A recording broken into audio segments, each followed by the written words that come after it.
Good to see you again. Okay, today, what do we learn?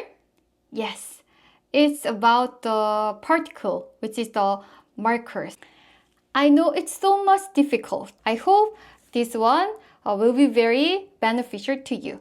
Okay, so let's get it. Go, go!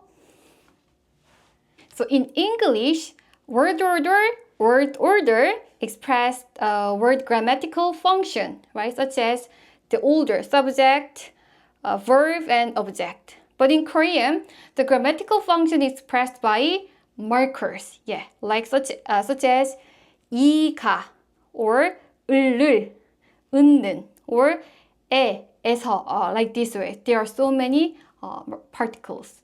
First, let us focus on 이가. They both are focusing on subject. We can call it they are subject marker. So they are focusing on who did it because they are subject marker. If someone is asking who is studying, then you can say 그레이스가 공부해요. 그레이스가 공부해요. In the last word doesn't have a 받침, then it has to be 가. But please see this different expression, the example sentence. 캐서린이 공부해요. If the last word have 받침, then it has to be 이. Okay, let's see once again. Both are focusing on the subject. So if someone asking who is studying, then 그레이스가 공부해요. 캐서린이 공부해요. Then what's the difference between 이 and 가? Right? The difference is whether they have the 받침 or not. So the example sentence 그레이스가 공부해요. In this sentence, the grace part, the last word 스 doesn't have 받침, doesn't have the last consonant, then it has to be 가 has to be added. And 캐서린이, the 캐서린, 린, the last word, the 린, you can see the 린, the last consonant 니은, the last consonant which is the 받침. So there is the 받침, then it has to be 이. Okay, and then let's move on to 은는.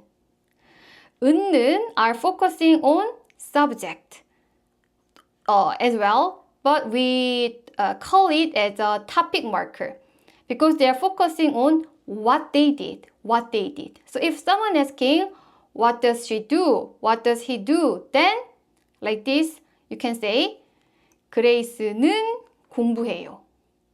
캐서린은 공부해요. And then, what is the difference between 은는?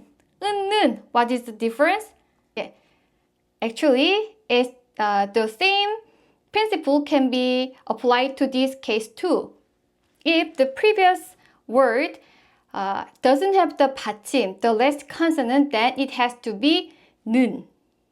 And then 캐서린은 공부해요. The last word 린, 캐서린, in this case 린, the last word have the 받침, 니은 받침, right? So it has to be 은.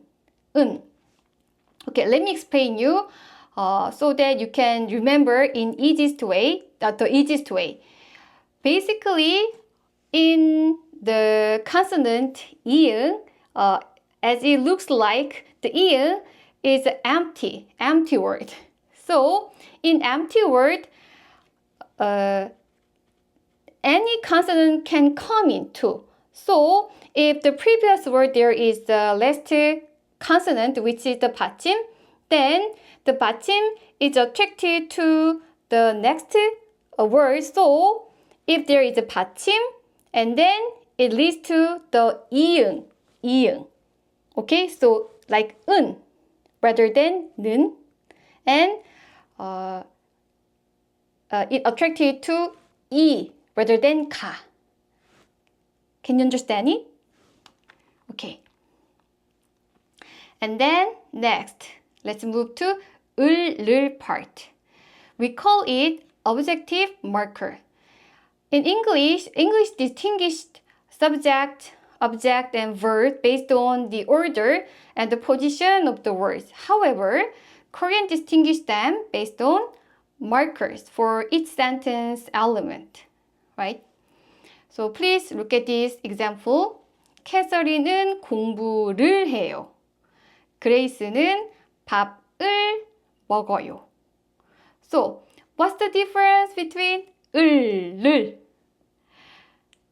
Same rule is applied to this. 공부를